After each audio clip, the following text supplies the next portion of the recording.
Hey guys, it's Sabrina. Oh, Rumbo, no. Rumbo down. Photobomb. Round down. Round down. Round down, Rumbo. Round down. Oh, that's... There he goes. There he is. Okay. That's a Rumbo reveal, because I don't think we've seen his face. There we go. There we go. You saw me this morning, you see me tonight. Hanukkah blessings to you all who are watching. As you can see, we have Mildred, and she's in her dress to light the candles tonight. And Rebecca. And Rebecca's in her Hanukkah dress. Yep. And Rumbo is sitting there, not proud. He's tired, boy. His face is. We've already lit our candles. They are. Should I show them? No, it's okay. Alright. Sorry guys, we just had a kind of a day and a night. But after we light our candles, we always read, this is our all about Hanukkah. Yes, we do. And we're going to read the story of Hanukkah. We thought we'd share it with you guys. Stop. She thought that. Bubba, stop licking your paws. And as I have already stated, we normally don't give gifts for Hanukkah. Okay. We don't have the coins yet. We have to go buy some. The story of Hanukkah. Hanukkah was first celebrated over 2,000 years ago. The Jewish people were living in the land of Israel, which in those days was called Judea. Its capital and most holy city was Jerusalem. For many years, the Jews worked hard to build a beautiful temple there. On Shabbat and the festivals, they came to the temple to pray. They brought baskets filled with fruit and other gifts and put them on the temple altar. Just to show you guys the picture. She always reads a word or two wrong, so I always correct her. I always do. She always does. The Jews of Judea were not free. They were ruled by the kings of nearby Syria. For a time, these rulers let the Jews pray to God, celebrate the Jewish holidays, and follow the laws of the Torah. Then a cruel king, and please forgive me, then a cruel king, Antiochus, She can't pronounce. came to power. He followed the Greek religion and wanted everyone to believe as he did. The Greeks of long ago worshipped many gods. They believed there was a god who made the sun shine, another who made the flowers grow, and still others who made it rain and thunder. They believed they knew what their gods looked like and built statues called idols in their home and temples. So you can kind of see here the Jewish temple with the menorah in the back. See? And then you can also see But we do celebrate both the Greek holidays. We celebrate both holidays. Christmas the Greek and idols. We do celebrate both. Is that a Christian? The Jews believed then, as they do now, in one God.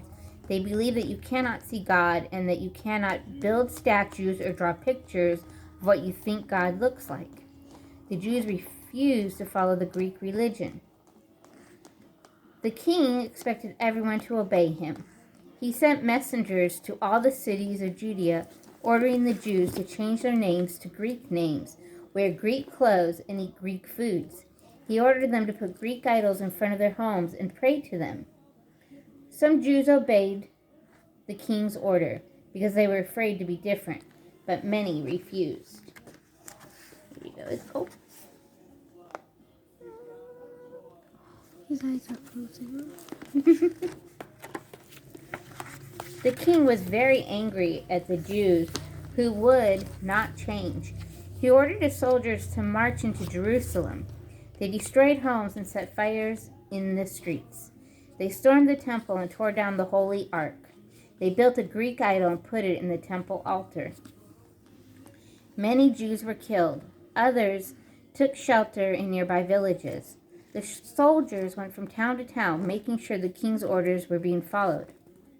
One day they came to Modian, a town not far from Jerusalem. They built an idol in the marketplace and called the Jews together to pray to it. The town leader, Matthias, refused to bow down to the idol. He raised his sword and turned to the people of Midian. He told them he would continue to believe in one God and obey the laws of the Torah. He called on the Jews to follow him. So you have your the Greek soldiers. Mm-hmm.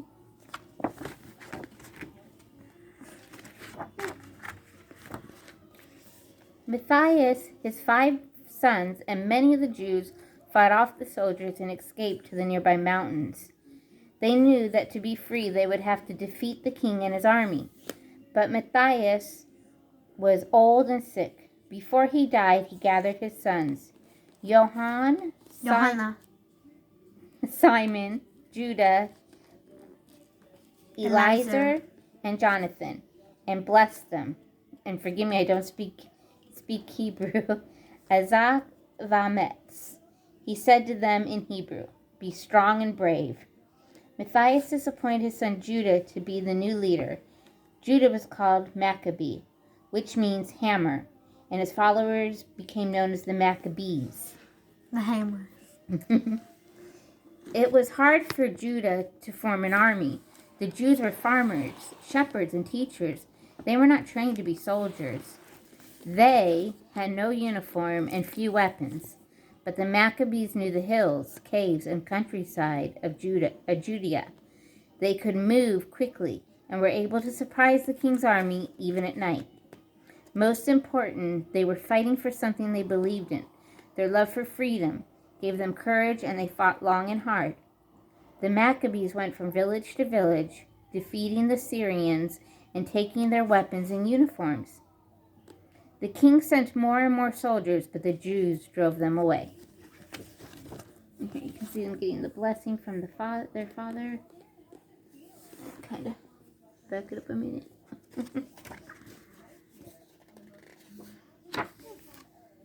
Finally, the Maccabees reached Jerusalem.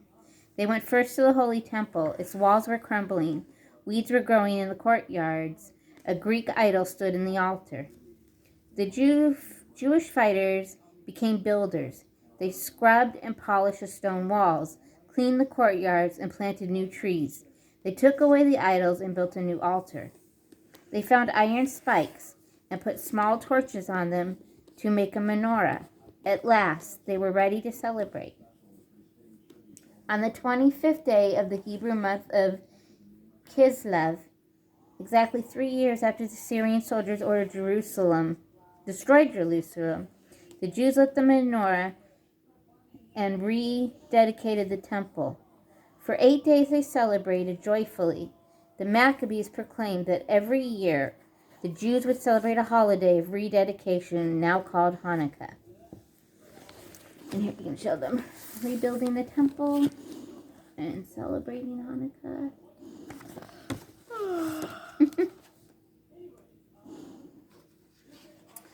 And just real quick here, it says Hanukkah today. According to legend, when the Maccabees searched for the pure oil needed to light the temple menorah, they found only 1 jug, enough to burn for just 1 day. But the oil lasted and lasted, and the menorah burned brightly for 8 days. Today, all over the world, Jewish families gather every year to celebrate the victory of the brave Maccabees. They light and bless the festive candles, exchange gifts, and retell the story of the little jug of oil. In Israel, Hanukkah menorahs shine from the courtyards and rooftops of schools, synagogues, and office buildings, growing brighter each night as another light is added. In Madonin, the ancient home of the Maccabees, torches are lit and carried to cities and villages throughout the land. And we hope you are all at this time of year safe. Good blessings to you all. And I am going to show our candle. Right over. I don't know where y'all are. You can go, it'll go. Yeet. There we go. Come with me. There they are. Burning tonight. And that is that. That is a dog. Mm-hmm. If you did not know, that species is a dog.